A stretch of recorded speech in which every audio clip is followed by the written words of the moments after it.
Hi friends, good morning. ಹೇಗಿದ್ದೀರಾ? ಇವತ್ತು ನಾನು ಹಿಕ್ಕಿದ ಬೇಳೆ ಸಾರು ಮಾಡ್ತೀನಿ. ನಾನು ಅವರೆಕಾಳು ಸೀಸನ್ ಆಗಿರೋದ್ರಿಂದ ಅವರೆಕಾಳು ತಂದು ಅದನ್ನ ನೆನೆ ಹಾಕಿ ಇಟ್ಟಕ್ಬಿಟ್ಟು ಆ ಹಿಕ್ಕಿದ ಬೇಳೆ ಸಾರನ್ನ ಹೇಗೆ ಮಾಡೋದು ಅಂತ ನಾನು ನಿಮಗೆ ಹೇಳ್ತೀನಿ ಆ್ಯಂಡ್ ತೋರಿಸ್ತೀನಿ. ನಾನು ಇದನ್ನು ಮಾಡೋದಕ್ಕೆ ಒಂದು 2-3 ಮೆಥಡಲ್ಲಿ ಮಾಡ್ಬೋದು. ಅದರೊಳಗೆ ಇದು ಒಂದು ಮೆಥಡ್. ಇದಕ್ಕೆ ಫಸ್ಟು ನಾನು ಒಗ್ಗರಣೆಗೆ ಅಂತ ಒಂದು ಸರ್ತಿ ರುಬ್ಕೊಳ್ತೀನಿ. ಒಗ್ಗರಣೆಗೆ ಅಂತ ನಾನು ಈರುಳ್ಳಿ, ಬೆಳ್ಳುಳ್ಳಿ, ಹಸಿ ಶುಂಠಿ, ಸ್ವಲ್ಪ ಅರಿಶಿನ, ಮೆಣಸು ಕೂಡ ಹಾಕ್ಕೊಳ್ತಾರೆ. ಮೆಣಸು ಯಾರು ಹಾಕ್ಕೊಳ್ತಾರೆ ಅಂದರೆ ಈಗ ಧನಿಯಾ ಸಪ್ರೇಟಾಗಿ ಹಾಕ್ತಾರೆ, ಹಸಿ ಚಿಲ್ಲಿ ಪೌಡರ್ ಸಪ್ರೇಟಾಗಿ ಹಾಕ್ತಾರೆ. ಅಂತ ಸ್ವಲ್ಪ ಮೆಣಸು ಕೂಡ ಹಾಕ್ಕೊಳ್ತಾರೆ. ಬಟ್ ನಾನು ಇದು ಮಸಾಲೆ ಸಾಂಬಾರಿಗೆ ಅಂತಲೇ ಸಪ್ರೇಟಾಗಿ ಪೌಡರ್ ಮಾಡಿ ಇಟ್ಕೊಂಡಿದ್ದೀನಿ ಮನೆಯಲ್ಲಿ.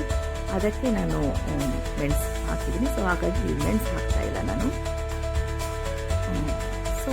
ಈರುಳ್ಳಿ, ಬೆಳ್ಳುಳ್ಳಿ, ಹಸಿ ಶುಂಠಿ, ಸ್ವಲ್ಪ ಅರಿಶಿನ ಇದನ್ನು ರುಬ್ಕೊಳ್ತೀನಿ.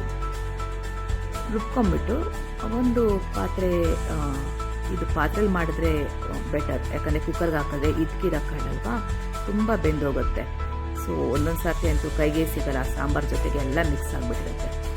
ಹಾಗಾಗಿ ಕುಕ್ಕರ್ ಲಿಡ್ ಮುಚ್ಚೋದೇನ ಕುಕ್ಕರಲ್ಲಿ ಮಾಡೋದಲ್ಲೂ ಬರೀ ಕುಕ್ಕರ್ ಪಾತ್ರೆಯಲ್ಲಿ ಮಾತ್ರ ಮಾಡಬೇಕು. ಅಥವಾ ಜಸ್ಟ್ ಯಾವುದಾದ್ರು ಪಾತ್ರೆಯಲ್ಲಿ ಮಾಡಿದ್ರೆ ಸಾಕು.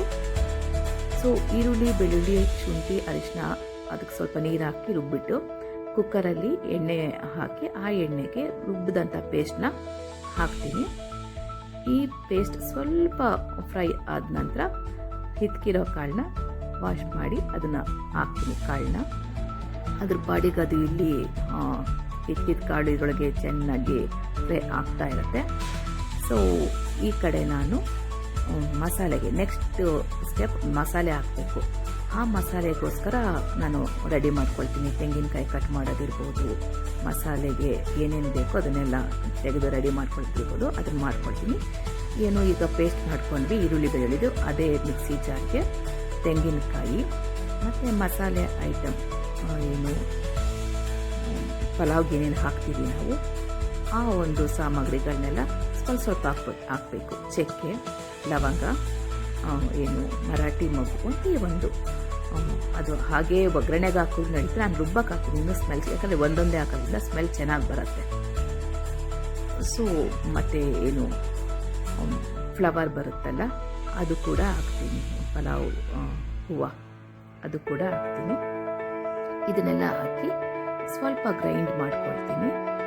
ಒಂದು ಸರ್ತಿ ಗ್ರೈಂಡ್ ಮಾಡ್ಕೊಂಡು ನಂತರ ಅದಕ್ಕೆ ನೆಕ್ಸ್ಟ್ ಏನು ಬೇಕಾದ ಹಾಕ್ತೀನಿ.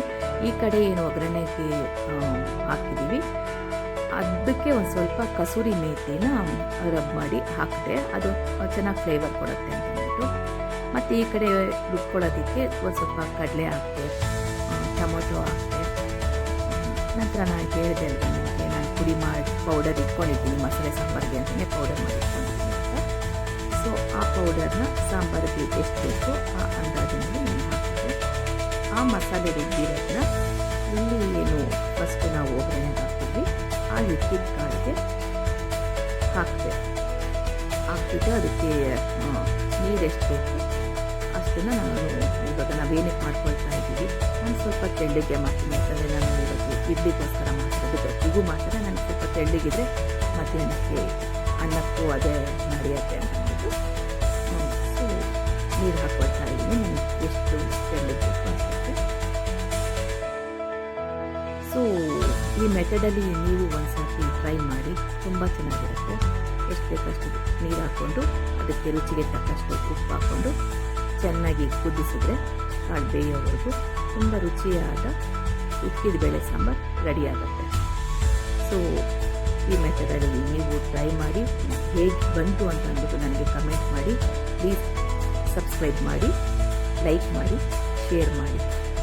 ನೀವು ಈ ಥರ ನನಗೆ ಸಪೋರ್ಟ್ ಮಾಡ್ತಾಯಿದ್ರೆ ಇನ್ನೂ ಹೆಚ್ಚಿನ ವಿಡಿಯೋಗಳನ್ನ ನಾನು ಹಾಕಲಿಕ್ಕೆ ಟ್ರೈ ಮಾಡ್ತೀನಿ. ಇವತ್ತು ನಾನು ಇಡ್ಲಿಗೋಸ್ಕರ ನಾನು ಈ ಸಾಂಬಾರು ಮಾಡಿದ್ದೆ. ಇನ್ನೂ ಒಂದು 3-4 ಏನು ಮೆಥಡಲ್ಲಿ ಅಥವಾ ವಿಧಾನದಲ್ಲಿ ನಾವು ಮಾಡ್ಬೋದು ಇದ್ಕಿದ ಬೇಳೆ ಸಾರನ್ನ.